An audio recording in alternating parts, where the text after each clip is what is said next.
مخدوم جہاں شیخ شرف الدین یحییٰ منیری رحمۃ اللہ علیہ اور بہاؤالدین زکریا ملتانی سے بھی یہ واقعہ منسوب ہے کہ حضرت کی خانقاہ میں ایک بوڑھی خاتون آئی، غیر مسلم خاتون ہے، وہ آئی اور اس نے کہا کہ بابا میرا بچہ گم ہو گیا ہے، آپ دعا فرما دیں کہ میرا بچہ مل جائے۔ غیر مسلم کہاں آئی؟ حضرت مخدوم جہاں کی بارگاہ میں۔ کیا سبق ہے؟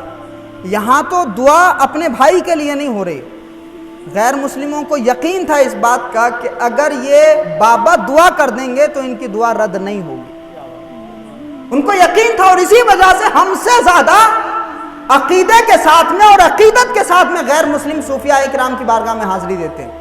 تو وہ مخدوم جہاں کی بارگاہ میں آئی، کہا بابا دعا کر دیں، بچہ گم ہو گیا۔ حضرت نے دعا فرما دی، دعا قبول ہو گئی اور بچہ اس کا مل گیا۔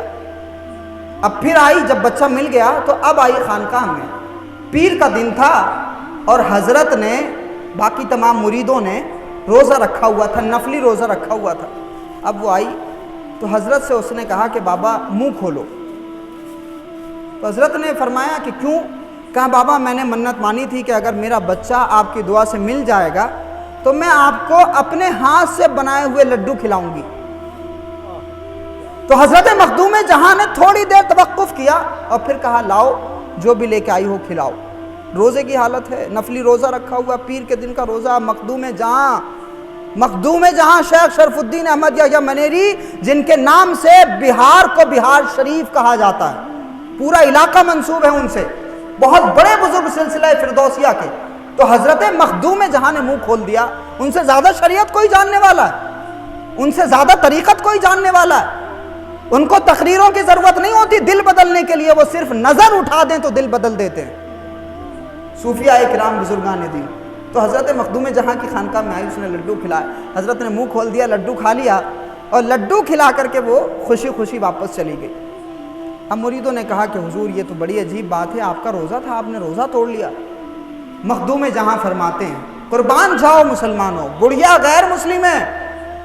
حضرت مخدوم جہاں فرماتے ہیں کہ میرے بھائیوں، یہ جو روزہ میں نے توڑا ہے نا، اس روزے کی قضا تو میں کر سکتا ہوں، لیکن اگر کسی کا دل ٹوٹ جائے تو میں اس کی قضا نہیں کر سکتا۔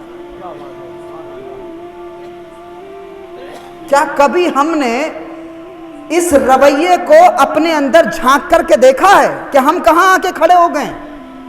ہم بھی دلوں کا اتنا ہی خیال رکھتے ہیں، ہم بھی جذبات کا اتنا ہی خیال رکھتے ہیں۔ غیر مسلموں کی بات تو دور رہی بھائی، ہم تو اپنے بھائیوں کا، اپنی بہنوں کا، اپنی بیوی، اپنی بیٹی اور اسی طرح سے بیویاں اپنے شوہروں کے دلوں کے جذبات کا خیال نہیں رکھتی۔ ہمارا تو پورا نظام درہم برہم ہو گیا۔ تو یہ انسانی بھائی چارہ نبھا رہے تھے بزرگان دین۔ صوفیاء کرام یہ جانتے تھے کہ جس کو یہ مانتے ہیں وہاں کوئی محمد الرسول اللہ نہیں ہے، یہ جس ایٹماسفیئر میں زندگی گزار رہے ہیں وہاں قرآن جیسا سدھانت اور سنویدھان نہیں ہے، یہ جن کو مانتے ہیں وہاں رسول اللہ جیسا کیریکٹر نہیں ہے، یہ جن کو مانتے ہیں وہاں جناب سیدہ فاطمہ جیسا کردار نہیں ہے، مولا کائنات جیسا کردار نہیں ہے، ابو بکر صدیق جیسی صداقت نہیں ہے۔ اگر ان کو دور کریں گے تو کبھی بھی رسول اللہ کی رحمت کی خوشبو ان تک نہیں پہنچ سکتی۔ اس لیے بزرگوں نے ہر ممکن کوشش کی کہ کسی طرح سے ان کو قریب کیا جائے، اور جب قریب آئیں گے تو اپنے اخلاق کے ذریعے، اپنے کردار کے ذریعے رسول اللہ کی رحمت کی خوشبو ان تک پہنچائی جائے گی۔ لنگر ان کے پیٹ میں اترے گا اور لنگر کا وہ لقمہ جب پیٹ میں جائے گا تو وہ ان کے دل میں نور پیدا کر دے گا، اور اسی وجہ سے صوفیاء کرام کے دسترخوان پر بیٹھنے والے اللہ کے بھی وفادار بنتے ہوئے نظر آتے ہیں اور مخلوق کے بھی وفادار بنتے ہوئے نظر آتے ہیں۔ اسی لیے ہمارے بزرگوں نے دوستوں کو بھی اتنا چاہا کہ وہ بے وفائی کر کے نہیں گئے، اور دشمنوں کو اتنا شدت سے چاہا کہ وہ دوستی کرنے پر مجبور ہو گئے۔ ہم ہوئے، تم ہوئے کہ میر ہوئے، انہی زلفوں کے سب اسیر ہوئے، بندہ و صاحب و محتاج و غنی ایک ہوئے، ان کے دربار میں پہنچے تو سبھی ایک ہوئے۔ تو ہمارے بزرگوں نے اسی ملک میں، کہ جس ملک میں ہمارے لیے زمین تنگ ہو رہی ہے اور آئے دن نعرے لگ رہے ہیں پاکستان بھیجنے کے، اور آئے دن ہماری داڑھیوں پہ کمنٹ کسے جا رہے ہیں آئے دن ہماری ٹوپیاں اچھالنے کی کوشش کی جا رہی ہے، آئے دن ہماری ماں بہنوں کے برقعوں پہ تانے کسے جا رہے ہیں، آئے دن رسول اللہ کی شان میں توہین کی جا رہی ہے، قرآن کے خلاف بولا جا رہا ہے۔